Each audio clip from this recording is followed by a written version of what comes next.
من الشیطان اللعین الرجیم بسم اللہ الرحمن الرحیم وبہ نستعین وہو خیر معین رب اشرح لی صدری ویسر لی امری واحلل عقدۃ من لسانی یفقہوا قولی ربی زدنی علما۔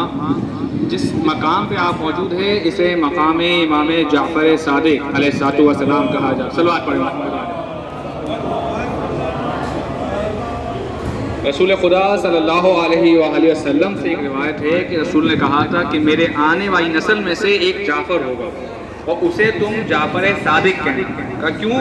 کہا اس لیے کہ اس کے بعد ایک اور جعفر آئے گا اور وہ جعفر کذاب ہوگا۔ اور یہاں اشارہ امام حسن عسکری کے جو بھائی تھے جعفر کذاب جنہوں نے بعد میں امامت کا دعویٰ کیا اس طرف کیا گیا۔ امام جعفر صادق علیہ السلام کا جو دور تھا اور دوسرے امام محمد باقر علیہ السلام کا جو دور تھا یہ وہ دور ہے کہ جس میں بنو امیہ کا زوال اور بنو عباس عروج پہ آئے۔ اور اس زمانے میں جو علوی سادات تھے، اب آپ کو یاد رہے کہ بنو عباس بنی ہاشم کے خاندان میں سے یعنی امام جعفر صادق کے رشتہ دار ہوتے ہیں۔ اور کیسے ہوتے ہیں؟ رسول خدا کے ایک چچا ہے جن کا نام ہے عباس، آصف نے ان کا نام سنا ہے، اور ایک راوی ہمارے پاس جس کو اکثر ابن عباس کے نام سے کہا جاتا ہے، ابو عبداللہ ابن عباس۔ یہ جو بنو عباس ہے یہ جناب عباس کی نسل سے تھی، اور رسول خدا نے کہا تھا ان کو کہ ایک وقت آئے گا جب تمہاری نسل میری نسل کو قتل کرے۔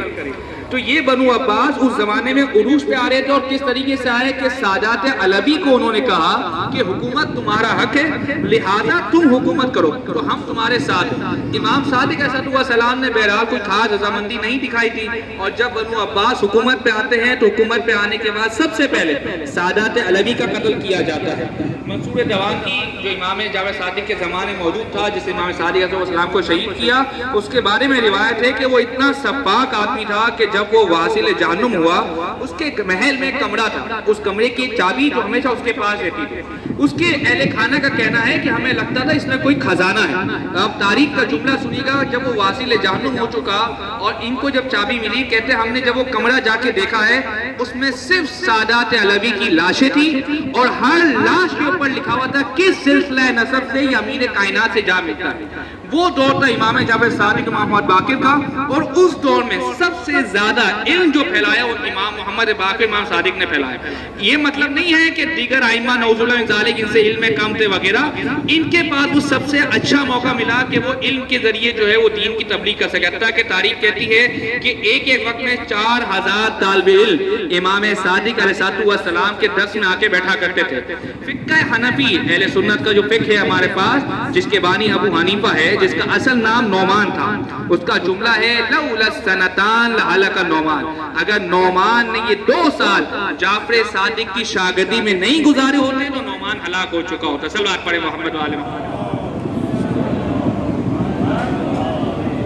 بعض مورخین نے کہا کہ امام صادق علیہ السلام اپنے زمانے میں 2 سال کے لیے شہر کوفہ بھی آ کے رہے، اور یہ جو مقام ہے یہ وہ مقام ہے کہ جب امام صادق علیہ السلام شہر کربلا آئے تو یہاں آنے کے بعد حضرت ابا عبداللہ علیہ السلام کی جب زیارت کے لیے جایا کرتے تھے تو جس مقام پہ استراحت کرتے تھے، جس مقام پہ بیٹھا کرتے تھے، یہ وہ مقام ہے۔ اب یقیناً یہاں ایک سوال پیدا ہوتا ہے کہ امام صادق علیہ السلام یعنی آج آپ اور ہم ایک عام انسان ہیں، ہماری خواہش ہوتی ہے کہ ہم اگر کربلا آئے تو ہماری رہائش حرم امام حسین سے نزدیک تر ہو، کہ وہ ٹائم جو آنے اور جانے میں لگ رہا ہے نا وہ بھی ضائع نہ کرے، کہ ہر لمحہ حسین کی زیادہ مصروف ہے۔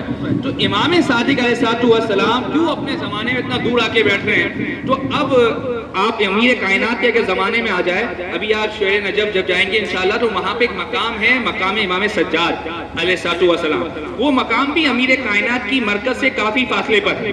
تاریخ کہتی ہے یہ وہ مقام ہے جہاں سے امام سجاد نے امیر کائنات کی زیارت کی۔ وہاں سے کھڑے ہو کے کیوں زیارت کی؟ کیوں قریب نہیں آئے، قبر کے پاس نہیں آئے، مسجد کے پاس نہیں آئے؟ کہا اس لیے کہ وہ دور تھا جس میں امام علی علیہ السلام کی قبر کو مخفی رکھا گیا۔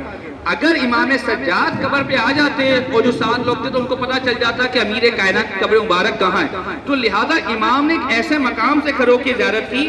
یہ وہ مقام تھا کہ جہاں سے عراق آنے والا حاجی یہاں سے گزرتا تھا تو دیکھنے والے کو یہ لگے کہ یہ وہ مقام ہے کہ شاید امام سجاد علیہ السلام جو ہے وہ حج سے واپسی آ رہے یا حج کے لیے جا رہے، تو لہٰذا اب جو امام صادق علیہ السلام کا زمانہ ہے، بنو عباس کے عروج کا زمانہ، اور یہ وہ زمانہ کہ جس میں اہل تشیع یعنی شیعان حیدر کرار کے لیے بہت مصائب تھے، بہت مصیبتیں تھیں، اور وہ اس تگ و دو میں تھے کہ کسی طرح کربلا کے اندر حسین کی قبر کے نشان کو مٹایا جائے۔ متوکل کا زمانہ پڑے، ہارون وغیرہ کا زمانہ پڑے، وہ اس سے بھرا پڑا ہوا ہے، تو لہٰذا امام اتنے فاصلے پہ آ کے بیٹھا کرتے تھے۔ آپ اس طرح کی تاریخ کو بیان کر سکتے ہیں۔ البتہ ایک اور وجہ آپ کہہ سکتے ہیں کہ امام ہمیں باور کرانا چاہتے ہیں کہ دیکھیں جو قبر امام حسین کا تقدس ہے وہ خانہ کعبہ کے تقدس کی مانند ہے۔ یعنی کیا مطلب؟ آپ میں سے وہ لوگ جو حج پہ گئے ہیں ان کو مبارک ہو، جو نہ جا سکے انشاءاللہ خدا انہیں خانہ خدا کی زیارت نصیب فرمائے۔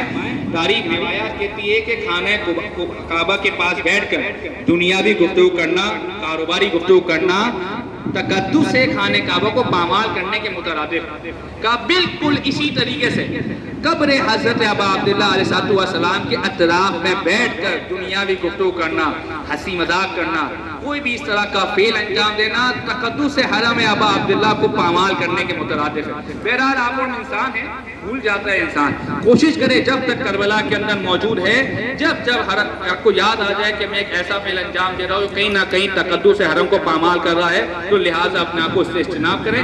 ابھی ہم مل کے زیارت پڑھیں گے انشاءاللہ، اس کے بعد آپ اندر جانے کا، ویسے اس مقام کی کوئی خاص نماز نہیں ہے، لیکن اب چونکہ آپ موجود ہیں اور آپ چاہیں تو 2 رکعت نماز پڑھ کے نماز صبح کی طرح امام صادق علیہ السلام کو ہدیہ کر سکتے ہیں۔ پر محمد و آل محمد صلی اللہ علیہ وسلم متوجہ